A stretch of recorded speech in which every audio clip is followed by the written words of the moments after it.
नमस्कार दोस्तों, स्वागत है आपका बालाजी एजुकेशन बरेली में। आज हम लोग 10th क्लास की प्रश्नावली 3.5 को देखेंगे, जिसका पहला प्रश्न है कि निम्नलिखित समीकरणों के युग्मों में से किसका एक अद्वितीय हल है। यानी किसका अद्वितीय हल है, किसका कोई हल नहीं है, या किसके अपरिमित रूप से अनेक हल है। यदि अद्वितीय हल की स्थिति में उसे बीजगणित विधि से ज्ञात कीजिए। अब सवाल उठता है कि कब अद्वितीय हल होगा, कब अपरिमित रूप से अनेक हल होंगे, कब कोई हल नहीं होगा। पहली बात, हमें इन तीनों चीजों को पता होना चाहिए। उसके बाद प्रश्न का है, यदि अद्वितीय हल है तो हमें बीजगणित विधि से इसे सॉल्व करना है। अब बीजगणित विधि क्या होती है, इन सारी चीजों को अभी हम समझेंगे। ठीक है, एक एक करके पहले समझते हैं, लिख लेते हैं। पहले बात कर ले हम कि पहली बात, अगर A1, आप ऐसे समझिए,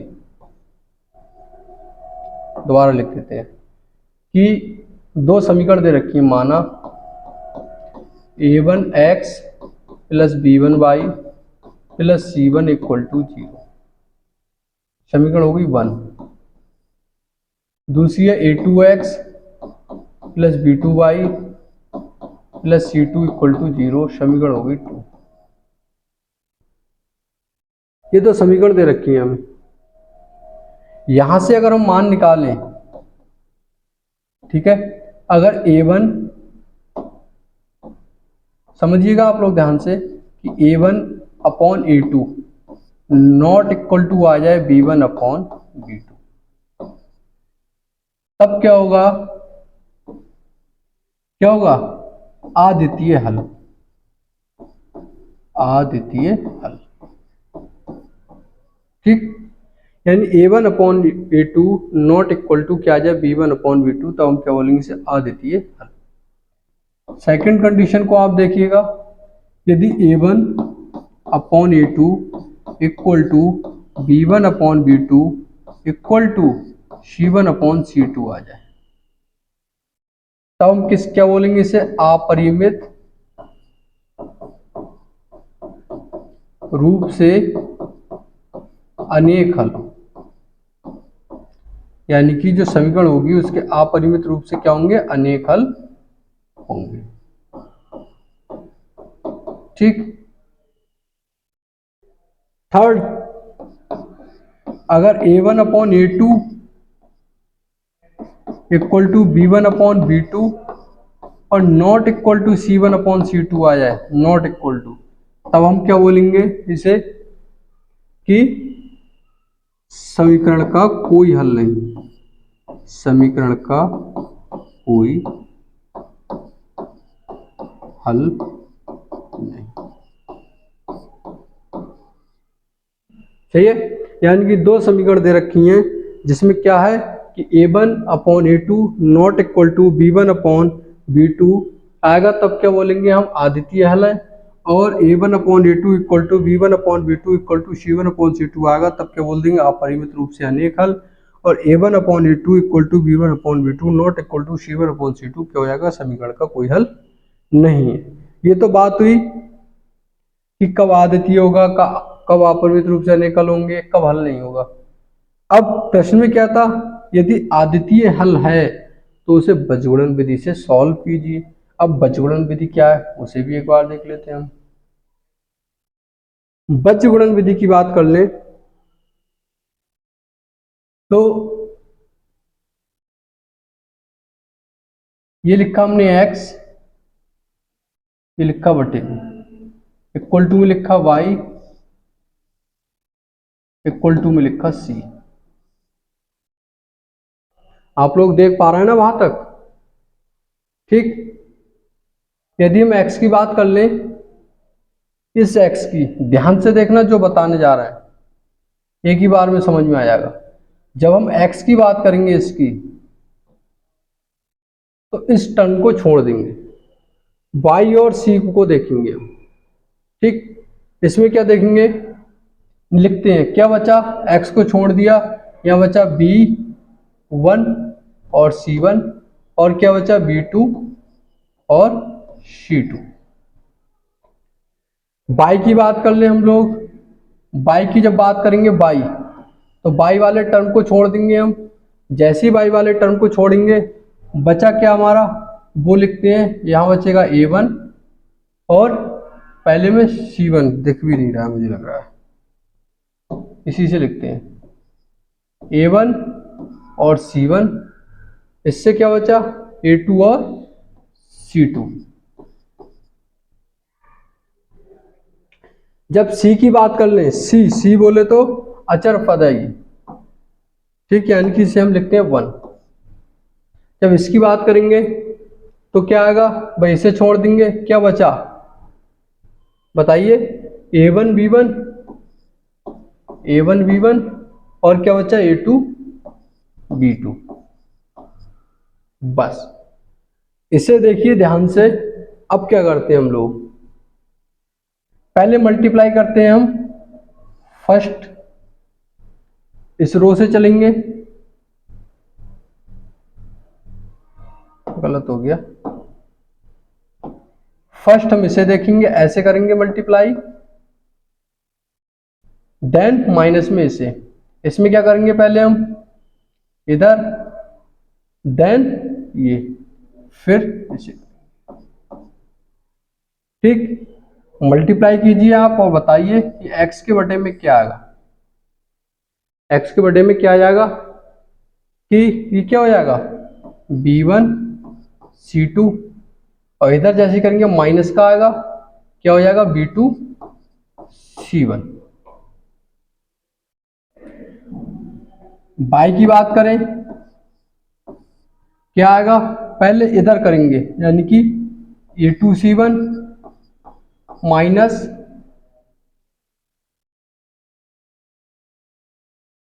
क्या आएगा A1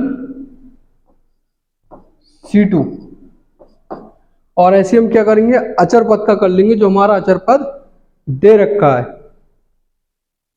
अचर पद की करेंगे भाई, पहले A1 B2 और ये क्या हो जाएगा A2 B1। ध्यान से देखिए इसे एक बार,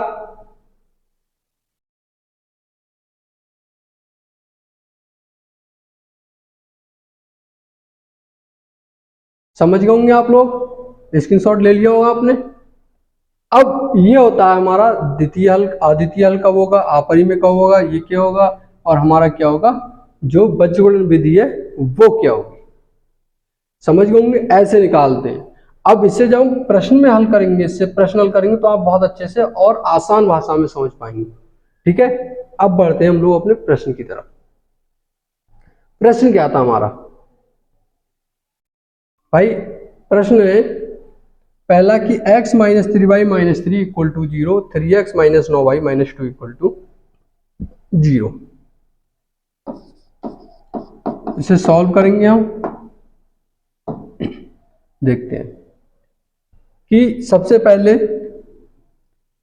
यहां से अगर देखें, इसे समीकरण 1 मान लें, इसे समीकरण 2 मान लें। अगर समीकरण 1 से देखें हम, तो 1 से जैसे हम देखेंगे तो A1 का मान कितना आएगा 1 तुलना करने पर, और B1 का मान कितना आएगा माइनस का 3, और C1 का मान क्या आएगा माइनस का 3। समीकरण 2 में देखें, समीकरण 2 से भाई यहां से A2 कितना आएगा 3, B2 कितना आ जाएगा माइनस का 9, और C2 कितना आएगा माइनस का 2। हमें चेक करना है कि ये अद्वितीय है या अपरिमेय रूप से अनेक हल है या इसका कोई हल नहीं है। देखते हैं, हमने क्या किया A1 अपॉन A2 निकाला। A1 अपॉन A2 निकालेंगे तो A1 का मान कितना आया था हमारा 1, A2 का मान था 3। अगर हम B1 और B2 निकाल ले, B1 अपॉन B2 कितना आया माइनस का 3 और माइनस का 9, 1 बार जाएगा 3 बार जाएगा, कितना आ गया 1/3। अगर C1 अपॉन C2 निकालेंगे क्या आएगा, C1 का माइनस -3, C2 का माइनस -2, यानी कि आ गया 3/2। यहां से हमें मिला क्या, अतः देखिए एक बार कि जो A1 था, A1/A2 वो क्या है, B1/V2 के इक्वल है, 1/3 1/3, लेकिन ये क्या है, C1/C2 के इक्वल नहीं है। जब ये कंडीशन आ जाती है तो हम क्या लिखते हैं कि समीकरण का कोई हल नहीं है, कोई हल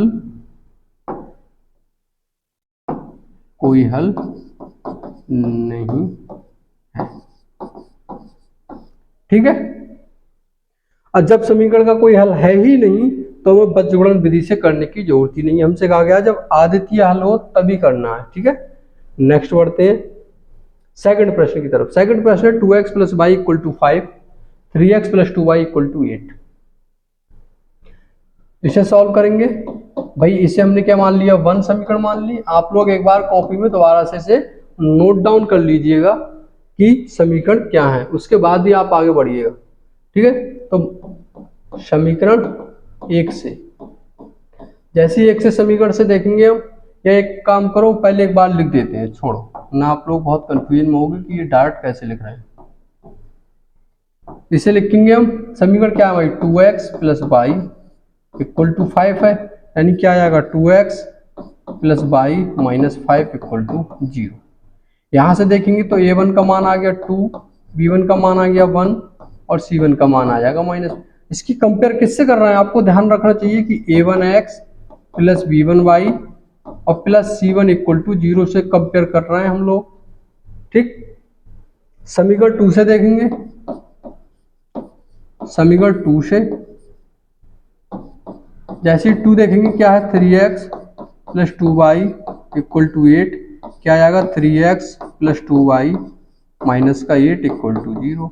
अगर यहां से देखें तो हम, ये सेकंड समीकरण हो गई इसलिए 2 लगा रहे हैं, A2 का मान 3, B2 का मान 2 और C2 का मान आ गया -8। ठीक, इतना आप समझ गए होंगे। अब इसे हम क्या करते हैं, कंपेयर कर लेते हैं। कीजिए, कंपेयरिंग में क्या करना है हमें, पहले हम A1 और A2 देखते हैं। A1/A2, भाई A1 का मान कितना था, आप लोग बताइए जरा, बताइए। A1 का मान था 2 और A2 का मान कितना है 3।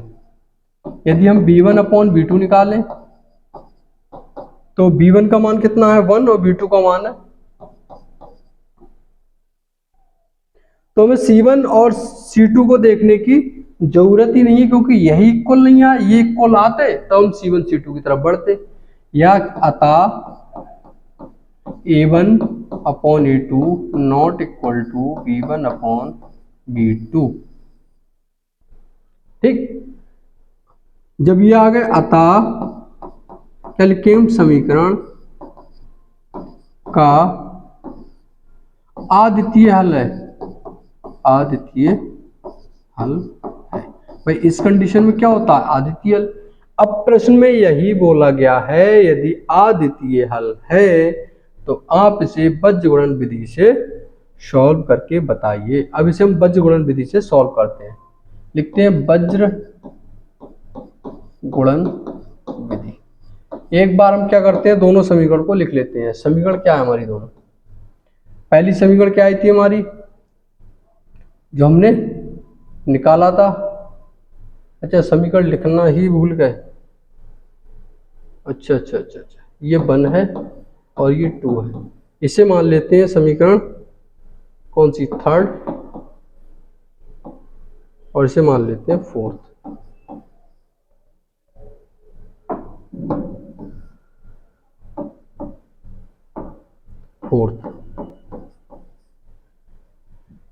जब बज्रगुणन विधि से इसे सॉल्व करेंगे तो थर्ड और फोर्थ समीकरण को देखते हैं हम डायरेक्ट।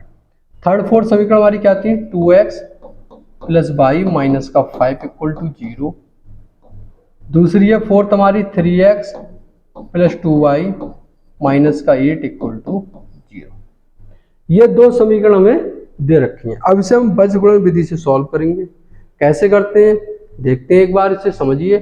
अभी थोड़ी देर पहले ही जस्ट बताया था आप लोगों को कि हमें क्या लिखना है, एक जगह x लिख लेना है इक्वल, एक जगह y लिख लेना है इक्वल, एक जगह क्या लिख लेंगे हम, अचर में क्या है हमारा कोई एक्स वाई पद ही नहीं होता, तो इसमें 1 लिख लेते हैं।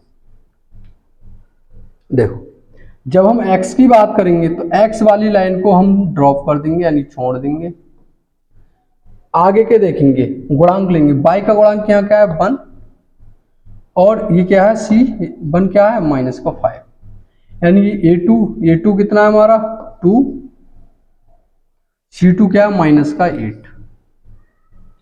जैसे y को देखेंगे तो y वाले को छोड़ देंगे, क्या आ जाएगा यहाँ 2 यहाँ माइनस का 5, यहाँ 3 यहाँ माइनस का 8, आप ऐसे समझ लो डायरेक्ट।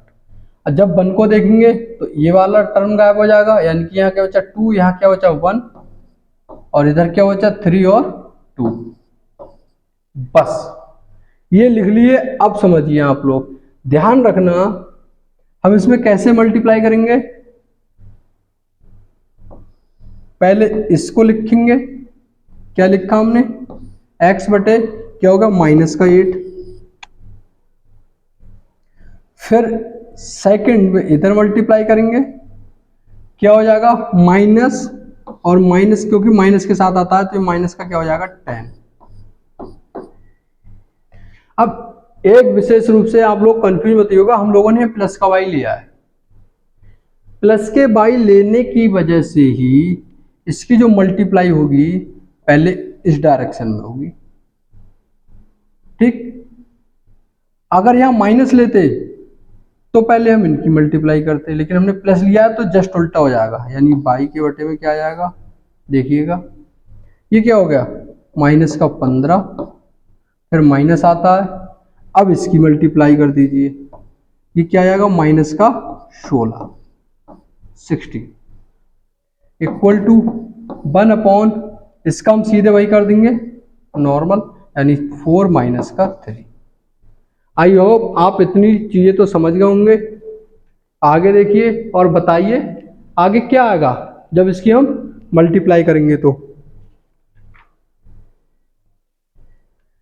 देखिए क्या आ गया, इसी पे लिखते हैं, नेक्स्ट पेज पे लिखते हैं, नेक्स्ट पे लिखते हैं, तो x अपॉन क्या आ गया भाई माइनस का 8 और प्लस का 10 हो जाएगा, y इक्वल टू क्या हो गया, वो y के अपॉन में माइनस का क्या था 15 था, 15 ही आया था ना ना ना 16 क्या आया था, ये क्या हुआ, हाँ 15 आया था, माइनस का 15 और फिर क्या हो जाएगा प्लस का 16 और 1 अपॉन 1 आ जाएगा, ये क्या हो गया x बटे 2 y बटे 1 इक्वल टू 1, ठीक। अब तो सवाल ही सॉल्व हो गया हमारा, इसमें दिक्कत ही क्या रहेगी, ये क्या हो गया, अब हम इन दो टर्म को एक साथ ले रहे हैं, माना जब x बटे 2 इक्वल टू 1 तो x का मान कितना आ जाएगा 2, और एक बार इन्हें ले रहे हैं हम लोग साथ में y और अचर पद को, यानी y बटे 1 इक्वल टू 1, तो y का मान क्या आ गया 1, तो लिख देंगे हम लोग क्या आ गया, अतः x इक्वल टू 2 और y इक्वल टू 1। ये क्या है हमारी बीजगुणन विधि,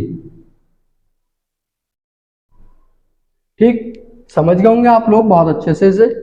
नेक्स्ट बढ़ते हैं हम लोग, नेक्स्ट पार्ट देखते हैं इसका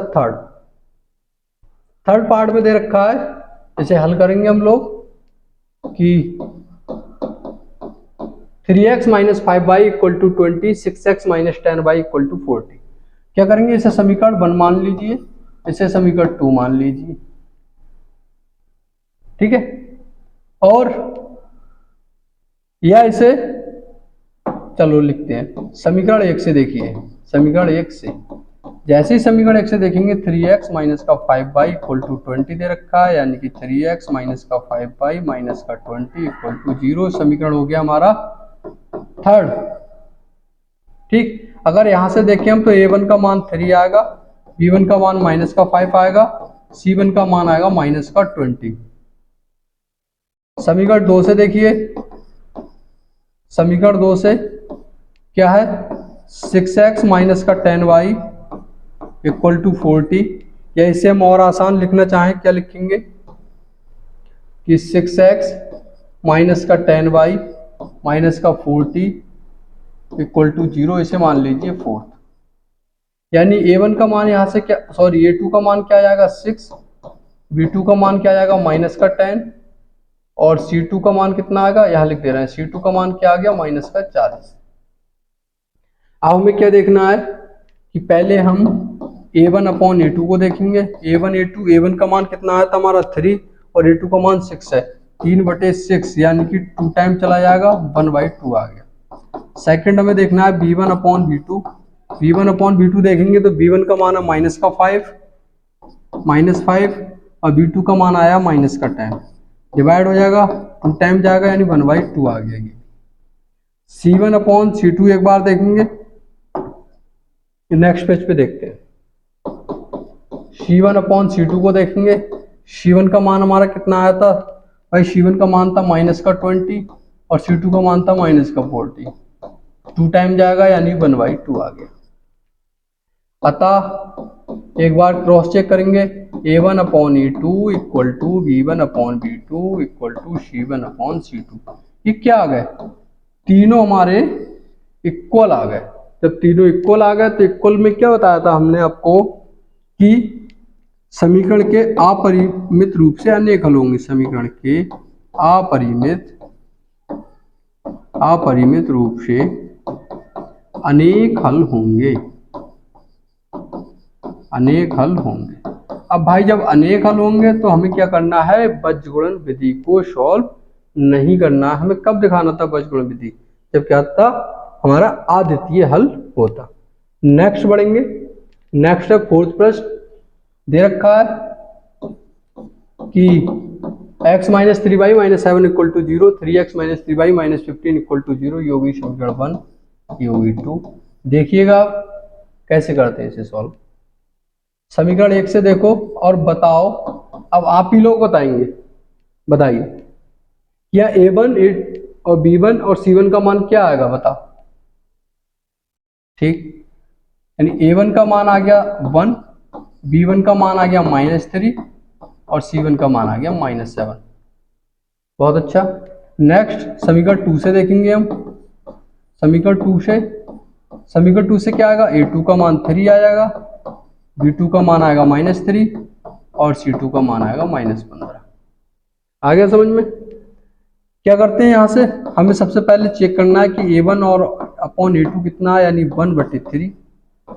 अगर हम b1 और b2 को चेक करेंगे, b1 कितना है हमारा -3 और b2 -3 है, ये कट के 1 आ गया। आगे हमें सॉल्व करने की जरूरत ही नहीं है क्योंकि दोनों कैसे आ गए, नॉट इक्वल टू। अतः भाई a1 upon a2 not equal to b1 upon b2, और जब इस कंडीशन में आएगा तो समीकरण क्या होगा, अतः समीकरण का अद्वितीय हल होगा, अद्वितीय हल होगा। और जैसे ही अद्वितीय हल होगा वैसे हमें अब क्या करना है, इसे बीजगुणन विधि से सॉल्व करना है। लिखते हैं बीजगुणन विधि, बीजगुणन विधि। अब बीजगुणन विधि में भाई हम क्या करते हैं, पहले एक बार समीकरण लिख लेते हैं, आप लोगों को दिक्कत नहीं होगी समझने में। इक्वल टू 0, दूसरी हमारी है 3x माइनस का 3y माइनस का 15 इक्वल टू 0। ये समीकरण थी हमारी। यहाँ से भाई देखो वही काम करना है, इसमें कुछ आपको फॉर्मूला रटना नहीं है कि फॉर्मूला रटेंगे तभी होगा, बस आप सीधी समझने का प्रयास कीजिए। जब हम x एक बार लिख लेते हैं, x y और 1 इन्हें लिख लिया। जब x की बात करेंगे तो x की लाइन को जो x है इसे हटा देंगे, y और आगे के देखते हैं। x को हटाया पहले से तो क्या आ गया, यहाँ पर क्या आएगा, ये बचा -3, ये बचा -7। यहाँ से x गायब किया, क्या बचा -3 -15। y को हटाया, यहाँ x का गुणांक क्या है 1, यहाँ क्या है -7। यहाँ x का गुणांक कितना है 3, यहाँ क्या है -15। यहाँ 1 का मतलब ये कांस्टेंट है नंबर, ये गायब करेंगे तो क्या बचा x का गुणांक 1 और ये 1, और ये क्या बचा, y का गुणांक -3 विद चिन्ह के लेना है, अगर माइनस दे रखा है, नहीं सवाल गलत कर देंगे आप लोग। x का क्या आएगा गुणांक 3 और y का क्या आएगा -3। बस हमारा वही फंडा, सीधे से पहले इधर मल्टीप्लाई करेंगे, इसके बाद इधर माइनस के साथ। जैसे इधर किया 15 थी 45, यानी प्लस के 45 आ जाएंगे, फिर माइनस आता है हमारा, उसके बाद इनकी गुणा करेंगे हम। इनकी गुणा जैसे करेंगे 7 3 21 हो जाएगा, माइनस और माइनस प्लस हो जाएगा, यानी कि 21। इधर करेंगे हम लोग बाई अपॉन, ये क्या हो जाएगा। अब आप देखिएगा जब बाई की यहाँ हमने माइनस नहीं लिया है, इसी वजह से फिर हम लोग बार बार बोल रहे हैं, अगर हम यहाँ माइनस ले लेते तो हम इसी टाइप से मल्टीप्लाई कर देते सबकी, लेकिन यहाँ हमने पॉजिटिव लिया, इसलिए यहाँ उल्टा होगा, पहले इनकी मल्टीप्लाई होगी, तो 7 3 21 माइनस का आ जाएगा, क्योंकि ये प्लस ये माइनस है, उसके बाद माइनस का चिन्ह लगता है, इसके बाद -15 और 1 की गुणा करेंगे तो माइनस का 15 आ जाएगा। बस अब इसमें करेंगे तो इसमें वही सीधा सा हमें कर देना। ये क्या हो गया -3 और माइनस 3 3 9, यानी माइनस के 9 आ जाएंगे। क्या बचा, 45 में से 21 गया भाई, 45 में से 21 जाएगा तो बचेगा कितना, 4 24। दूसरा क्या था हमारा, बाई माइनस का 21 और प्लस का 15, यानी कितना बचेगा -6। देख लेना कुछ गलत ना लिख जाए, -6। इसके बाद क्या आ गया 1, ये हो गया -3 होगा भाई, -3 और प्लस का 9, प्लस का 6 बचेगा। आज यदि हम चाहें तो इसे ही काट सकते हैं भाई, 6 कम 6 हो जाएगा, 6 कम 6 हो जाएगा, 6 चौक 24, यानी x/4, क्योंकि ये सभी डिवाइड हो रहे हैं, -1 = 1। अतः एक एक करके नहीं ले लेते हैं, अतः x/4 = 1, तो x का मान क्या आ गया 4।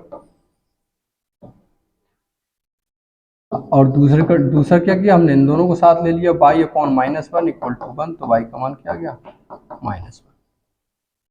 ठीक, तो x का मान क्या आ जाएगा 4 और y का मान क्या आ जाएगा -1।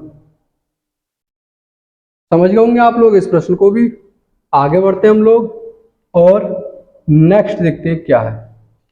अच्छा, नेक्स्ट प्रश्न चेंज है, लिखा है कि पहला प्रश्न दे रखा है कि a और b के किन मानों के लिए निम्न रैखिक समीकरणों के युग्म अपरिमित रूप से अनेक हल होंगे। हमें बताना है कि कौन से युग्म ऐसे हैं जिसके अपरिमित रूप से अनेक हल होंगे। तो भाई अपरिमित रूप से अनेक हल पूछा है तो ये तो और भी आसान है। अपरिमित रूप से अनेक हल कब होते हैं, जब a1/a2 = b1/b2 = c1/c2 होता है। सॉल्व करते हैं, देखते हैं इसे।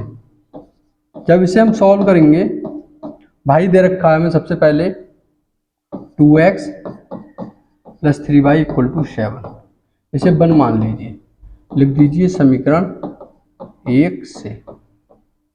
तो यहाँ से a1 का मान कितना आ गया 2, b1 का मान कितना आ गया 3 और c1 का मान कितना आएगा। c1 का मान, एक काम करते हैं हम लोग, या माइनस कर लेते हैं, =0 कर देते हैं। c1 का मान आ गया -7। नेक्स्ट समीकरण 2 को देखते हैं। समीकरण 2 से जब समीकरण 2 को देखेंगे तो क्या दे रखा है हमारा, a - b x + a + b by, इधर ले आइए सब, -3a + b -2 = 0। यहां से क्या आएंगे मान, एक बार लिख देते हैं, यानी a2 का मान कितना आएगा a - b, ठीक। b2 का मान कितना आएगा हमारा a + b, और c2 का मान कितना आएगा हमारा 3a + b, और क्या था -2। लेकिन हम लोग इधर लेके आए थे तो ये सभी माइनस में हो जाएगा। ये आ गए हमारे मान। अब हमें क्या करना है, अपरिमित रूप से अनेक हल है चेक करना है, यानी a1/a2 देखेंगे। a1 का मान आया था हमारा 2 और a2 का मान है a - b। b1/b2 को चेक करेंगे भाई, b1 का मान b1 का मान कितना आया था हमारा 3 और b2 का मान क्या आया था हमारा a + b। अच्छा, एक चीज और बताइए, हमें चेक करने की जरूरत ही क्या है, भाई प्रश्न में भी तो दे रखा है कि अपरिमित रूप से अनेक हल होंगे, तो हमें तो मान निकालना है नहीं और भी के, तो हमें ये करने की जरूरत है ही नहीं। एक काम करते हैं, इससे जब उन्होंने दे रखा है तो क्रॉस चेक करने की जरूरत हमें नहीं पड़ेगी। हम क्या करते हैं, डायरेक्ट इसको आंसर कंडीशन लगा के इसका आंसर निकालते हैं। ठीक है, प्रश्न अनुसार जो प्रश्न में कहा गया है, अपरिमित रूप से अनेक हल के लिए, भाई उन्होंने साफ साफ कहा कि अपरिमित रूप से अनेक हल हैं, तो ए कॉमा ए और बी के मान निकाल लिए, तो हमें वो लिखने की जरूरत ही नहीं है। जब उन्होंने कंडीशन दे रखी है तो हम सीधी कंडीशन को फॉलो कराएंगे। क्या होता है, A1/A2 equal to B1/B2 equal to C1/C2, बस इसे लगाएंगे डायरेक्ट। अब इसके मान लगा दीजिए कि क्या मान दे रखे हैं हमें। भाई A1 का मान दे रखा था हमें 2, A2 का मान है A-B, B1 का मान, B1 का मान कितना दे रखा था हमें, B1 का आया था हमारा 3 और B2 का मान है A+B। C1 का मान हमारा कितना आया था -7 और C2 दे रखा -3 A+B -2, बस। अब हमें इस समीकरण को सॉल्व करना है और ऐसे सॉल्व करना है कि हमें क्या निकालना है, A और B के मान। पहले हम इन दोनों को ही ले लेते हैं, लिखते हैं माना 2/A-B इक्वल टू 3A+B।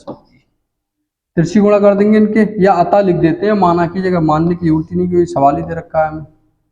अतः एक एक करके लिखते हैं, दो को इक्वल ले लिया हमने, दो को इक्वल करके ही सॉल्व कर पाएंगे। तीनों समीकरण को एग्जैक्ट एक ही बार में सॉल्व करना इम्पॉसिबल होगा आप लोगों को। ठीक है, ये क्या है, तिरछी गुणा करेंगे तो 2A+B आएगा, इधर क्या आएगा 3A-B। सही है, नेक्स्ट बढ़ते हैं, या और लिखते हैं, इधर ही लिख दें, अगले पेज पे लिखें, अगले पे लिखते हैं। ये क्या हो जाएगा, 2A+2B इक्वल टू 3A-3B। क्या हो जाएगा, एक तरफ कर लीजिए भाई, 2A माइनस का 3A इधर ले आइए, माइनस का 2B और माइनस का 3B इधर ले जाइए, या माइनस का A इक्वल टू माइनस का 5B, यानी कि A का मान आ गया 5B। A का मान 5B आ गया, यानी A का मान B के टर्म में आ गया। अब A का मान तो हम ऐसे फाइंड कर नहीं सकते जब तक B का मान नहीं निकलेगा। B का मान निकल गया तो हम यहाँ रख देंगे, कह देंगे A का भी मान आ गया। यानी कि अब हम क्या करेंगे, एक बार दूसरे जो बचे हुए थे हमारे, क्या करें हम लोग, या तो इसे इसके साथ ले लीजिए, इसे इसके साथ ले, आप फ्री हो, इसी को करते हैं हम लोग। लिखते हैं हम 2, या 2 को छोड़ो 3 वाले को लिख लेते हैं, कोई दिक्कत नहीं है, नहीं आप पाओगे कि ऐसे करा दिया। यानी 3A+B इसे ले लेते हैं किसके साथ, -7 अपॉन माइनस का 3A+B माइनस का 2, इसके साथ। माइनस से माइनस तो ये हट ही जाएगा, इसे सोचने वाली बात ही नहीं है। क्या तिरछी जैसी गुणा करेंगे तो 3 क्या आएगा, 3A+B माइनस का 2 इक्वल टू 7A+B। अंदर मल्टीप्लाई कीजिए, क्या हो जाएगा, 3 3 9 प्लस 3B माइनस का 6 7A प्लस का 7B। इधर लिखते हैं हम लोग, ये क्या हो जाएगा, 7A इधर आएगा, 9A में से घटेगा 2A बचेगा, या लिख दे रहे हैं एक बार, 9A माइनस का 7A, ये 3B है, का है प्लस का 3B माइनस का 7B हो जाएगा, यानी प्लस का 3B माइनस का 7B, और क्या हो जाएगा, माइनस का 6, उधर जाके प्लस का 6 हो जाएगा, यानी क्या बचा, 2A माइनस का 4B माइनस का 6, यही बच, सॉरी प्लस का 6 यही बचेगा। यहाँ से 2 कॉमन ले लें, A minus 2B equal to 6, ये कट जाएगा, 3 टाइम जाएगा, यानी A माइनस का 2B इक्वल टू 3। ठीक, ये आ गई हमारी एक समीकरण के रूप में फॉर्म हो गई, समीकरण 2। अब हम जो A का मान 5B आया था वो यहाँ लगा दे रहे हैं, A का मान, इसे 3 मान लीजिए, A का मान समीकरण 3 में रखने पर, जैसे ही हम इसमें रखेंगे ए का मान, ए का क्या था 5b, यहाँ 5b लगा देंगे, यानी कि 5b और क्या था माइनस का 2b इक्वल टू 3। तो कितना बचेगा 3b इक्वल टू 3, 3 से 3 कट जाएगा, एक 1 बार जाएगा, यानी b का मान आ गया 1। जब b का मान 1 आ गया तो a का भी निकल आएगा। ठीक, अतः a बराबर क्या था हमारा 5b, तो a का मान क्या आ गया 5 इंटू 1, यानी a का मान आ गया 5। लिख देंगे लास्ट में कि a इक्वल टू 5 और b इक्वल टू 1। हमसे ही तो पूछा था, a और b के मान पूछे थे, तो a का मान क्या आ गया 5 और b का मान क्या आ गया 1। आगे बढ़ते हैं। नेक्स्ट इसका ही सेकंड पार्ट है कि पूछा गया है कि के किस मान के लिए रैखिक समीकरणों के युग्म का कोई हल नहीं। भाई देखो, जो पिछले सवाल में दिया था अपरिमित रूप से अनेक हल दे रखा था, तो हम लोग निकालने बैठ गए थे, जो कि गलत था। क्या करना है, हमें डायरेक्ट लगा देना है। ऐसे इसमें लिखा है कि कोई हल नहीं है, तो कोई हल नहीं है कब नहीं होता है, उसकी जो कंडीशन है उसे डायरेक्ट हम इसे लगा के और के का मान निकाल लेंगे। इसे सॉल्व करते हैं। आसान ही सवाल है ये, बहुत ज़्यादा। 3x प्लस वाई समीकरण 1 से, इसे 1 मान लीजिए, इसे 2 मान लीजिए। समीकरण 1 से ये माइनस का 1 इधर ले आइए, यानी कि a का मान कितना आ जाएगा, a1 का 3, b1 का 1 और c1 का -1। समीकरण 2 से देखिए, समीकरण 2 से भाई जैसे ही समीकरण 2 से देखेंगे तो 2k माइनस का 1 x plus k plus 1 y, और इधर उठा लाइए इसे माइनस का 2k प्लस 1 इक्वल टू 0 हो जाएगा। यहाँ से मान निकाल लीजिए। भाई लिखना चाहो आप यही लिख लो। a2 का मान क्या आ गया 2k माइनस 1, b2 का मान क्या आ गया k प्लस 1,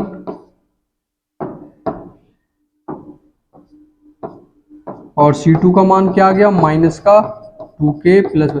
माइनस अगर लगा हुआ है तो माइनस को साथ लेके चलना, नहीं तो आप सवाल गलत कर देंगे, सॉल्व भी नहीं कर पाएंगे। ठीक है, तो हमें क्या दे रखा है कि कोई हल नहीं है, समीकरण युग्म का कोई हल नहीं है। ये कंडीशन हमें दे रखी है, दिया है, ये हमें दे रखा है। अब कोई हल नहीं है कि क्या प्रतिबंध होता है कि a1 upon b1 equal to a1 upon a2, a1 upon a2 equal to b1 upon b2 और not equal to c1 upon c2, ये होता है। इसी को हम लेके चलेंगे, इसमें मान लगा देते हैं। भाई a1 का मान कितना था हमारा 3 और a2 का मान कितना था 2k माइनस का 1, b1 का मान कितना था 1, b2 का मान कितना था k प्लस 1, और नॉट इक्वल टू c1 का मान कितना था हमारा माइनस का 1, और c2 का मान कितना था अभी लिखा था हमने माइनस का 2k क्या था प्लस 1।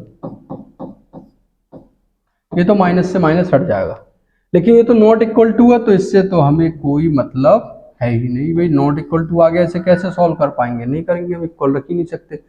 इन दो को सॉल्व करेंगे और हम क्या करेंगे के का मान निकालेंगे। देखते हैं के का मान इन्हें सॉल्व करके कैसे हम लोग निकालते हैं। अतः एक बार लिख देते हैं 3/2k माइनस का 1 equal to 1 upon k plus 1। ठीक, तिरछी गुणा करेंगे, यानी कि इधर क्या आ जाएगा 3k प्लस 1, इधर क्या आ जाएगा हमारा 1 2k माइनस का 1, ये क्या हो गया 3k प्लस का 3, ये हो गया 2k माइनस का 1, यानी कि इधर उठा लाएंगे 3k माइनस का 2k इक्वल टू माइनस का 1 माइनस का 3, ये कितना बचा k इक्वल टू माइनस का 4।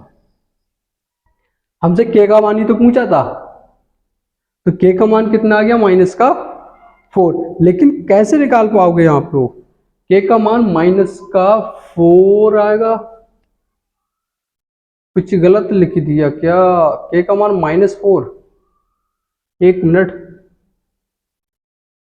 ये क्या था, a1 का मान 3 और b1 का मान 1, ठीक है। 2k-1, 2k-1 k+1, कुछ गलत लिख दिया है, क्या किया है, ये क्या हुआ,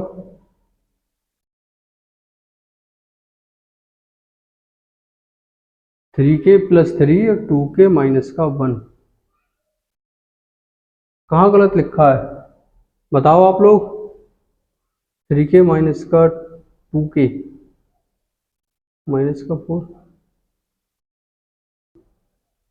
कहाँ हुआ था आप लोगों ने, अच्छा वो बता नहीं रहे आप लोग, ये जो है +1 नहीं है, ये -1 है प्रश्न में। यहाँ कहाँ ध्यान रहता है आप लोगों का, बाई मिस्टेक गलत प्रिंट हो गया तो आप लोग देख तो सकते हो एक बार, ये -1 है, ये -1 है, तो ये भी तो -1 हो जाएगा, ये -1 होगा तो यहाँ भी -1 आएगा। और जैसे ही यहाँ -1 आ गया हमारा, तो ये क्या होगा, ये भी -1 होगा। भाई k+1 लिख गया है, k-1 है, ध्यान रखना, तो ये क्या हो जाएगा हमारा, यहाँ भी माइनस होगा, तभी आंसर गलत आ रहा है। गलत आते ही आप लोग एकदम बोलने लगे, लेकिन उस चीज को नहीं देखा आपने कि बाय मिस्टेक कहाँ प्रिंटिंग में एरर थी। यहाँ क्या हो जाएगा, -1, ये तो -1 जैसे ही होगा ये भी माइनस आ जाएगा, अब आएगा ठीक। अब ये क्या होगा, -3 इधर जाएगा तो +3 आ जाएगा, तो ये बचेगा क्या, +2 बचेगा, ठीक है। आप लोगों को इतना तो याद है कि हाँ आंसर इसका कहीं गलत हुआ है, लेकिन आप लोग सक्रियता के साथ बैठा कीजिए। आगे बढ़ते, नेक्स्ट प्रश्न देखते हैं। नेक्स्ट है कि निम्न रैखिक समीकरणों के युग्म को प्रतिस्थापन एवं बीजगणित विधियों से हल कीजिए, किस विधि को आप अधिक उपयुक्त मानते हैं। अब आ गया प्रश्न बढ़िया वाला एकदम, कि इस सवाल को हमें प्रतिस्थापन से भी करना है और बीजगणित विधि से भी करना है। अब आप लोग एक बात बताइए, प्रतिस्थापन विधि और बीजगणित विधि क्या होती है। भाई प्रतिस्थापन विधि हम लोग पहले ही पढ़ चुके हैं और बीजगणित भी पढ़ चुके हैं। अब दोनों विधियों से हमें इस सवाल को सॉल्व करना है, और आप ही अभी बताओगे हमें कि कौन सी विधि ज्यादा उपयुक्त है, ठीक है। इसे सॉल्व करते हैं। पहले क्या कर लेते हैं, प्रतिस्थापन विधि से। जैसे हम प्रतिस्थापन विधि से हल करेंगे, प्रतिस्थापन विधि क्या थी भाई, प्रतिस्थापन विधि यही तो है कि एक चर का मान दूसरे चर के पदों में निकालते हैं और किसी एक समीकरण में रख देते हैं, वही यहां करना है। पहला क्या है, समीकरण को हम क्या करते हैं, 1 मान लो, इसे 2 मान लो, थोड़ी देर के लिए लिखते हैं समीकरण 1 से। जैसे ही समीकरण 1 देखेंगे तो यहां से क्या आएगा, 8x + 5y = 9 है, यानी कि 8x क्या हो जाएगा, 9 - 5y। यहाँ क्या होगा, यहाँ से अगर x का मान निकालेंगे हम तो x का मान क्या आएगा, 9 - 5y,